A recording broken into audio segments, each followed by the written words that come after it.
అధ్యక్ష తీసుకొని ఆ రాష్ట్రాల్లో ప్రజలకు ఆ పార్టీలు ఏ వాగ్దానాలు చెప్పారు, ఏ వాగ్దానాలు బాగా ఇంపుగా ఉన్నాయి అని చెప్పి ఆయన తెప్పించుకున్నాడు అధ్యక్ష.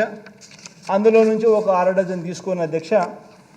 వేరే రాష్ట్రాల్లో ఎలాగో ఈయన మాటలు నమ్మరు కాబట్టి మన రాష్ట్రంలో పేదలకు కూడా వేరే రాష్ట్రాల్లో ఎలాగో అక్కడ వాళ్ళ ప్రజలు ఆ పార్టీలకు చెప్పిన వాళ్ళు నమ్మినారు కాబట్టి ఏదో బాగున్నాయని చెప్పి ఈయన కూడా మెంటల్గా ప్రిపేర్ అయ్యి మన రాష్ట్రంలో కూడా అధ్యక్ష పేదలను నమ్మించడం కోసం, మళ్ళీ మోసం చేయడం కోసం అలాంటి కార్యక్రమాలే మన రాష్ట్రంలోకి తీసుకొచ్చేదానికి ఇదే మనిషి చంద్రబాబు నాయుడు గారు ఆ 6 డజన్ హామీలను తీసుకొచ్చారు అధ్యక్ష. హైదరాబాద్లో కూర్చున్నాడు అధ్యక్ష. ఇంట్లో నుంచి కాలు బయట పెట్టలేదు. కేవలం హైదరాబాద్లో కూర్చున్నాడు, ఇంట్లో కూర్చున్నాడు. వాగ్దానాలన్నీ మిగతా 4 రాష్ట్రాల్లో ఎవడోడు ఏమేమి వాగ్దానాలు చేశాడని చెప్పి చూసుకున్నాడు. ఒక 6 డజన్ వాగ్దానాల నుంచి తీసుకొచ్చాడు. ఆ వాగ్దానాలన్నీ కూడా కిచిడి చేసి దాన్ని ఒక మేనిఫెస్టో రూపంలో తీసుకొచ్చాడు అధ్యక్ష. ఈ కిచిడి వండి ప్రజలకు నిజంగా చిత్తశుద్ధి లేదు, ప్రజల మీద చిత్తశుద్ధి లేదు. ఇవన్నీ నిజంగా అమలు చేస్తామా, నిజంగా చేయమా, చేసే అవకాశం ఉందా, పరిస్థితులు ఉన్నాయా, ఆలోచనలు లేవు.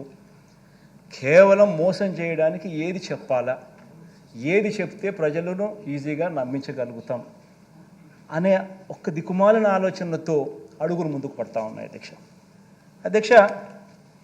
మరో వంక అధ్యక్ష, అంతకుముందే అధ్యక్ష పేదలకు సంక్షేమ పథకాలు జగన్ ఎక్కువగా ఇచ్చేస్తున్నాడని. ఇది నిజంగా ఇట్ ఈస్ వెరీ ఇంపార్టెంట్ అధ్యక్ష.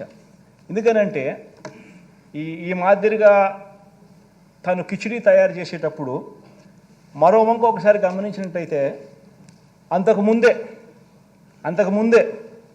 పేదలకు సంక్షేమ పథకాలు జగన్ ఎక్కువగా ఇస్తున్నాడని, ఇలా ఇవ్వటం సరికాదని, సంక్షేమ పథకాల వల్ల అభివృద్ధి ఆగిపోతుందని, రాష్ట్రం శ్రీలంక అయిపోతుందని, జగన్ మాదిరిగా డీబీటీ చేస్తే రాష్ట్రం శ్రీలంక అయిపోతుందని ఇదే చంద్రబాబును మోస్తా ఉన్న ఇదే ఈనాడు, ఇదే ఆంధ్రజ్యోతి, ఇదే టీవీ5 ఇదే రాతలు రాసి ఎన్నికల దగ్గరకు వచ్చేసరికి జగన్ ఇంత చెప్పినాడా, నేను ఇంత చెప్తాను అని చెప్పి ఏకంగా వీళ్ళు మోసాలు చేసేదానికోసం ఇన్ని చేస్తూ ఉంటే ఆలోచన చేయమని అడుగుతాను అధ్యక్ష. ప్రతి కుటుంబం కూడా దీంట్లో చర్చ జరగాల.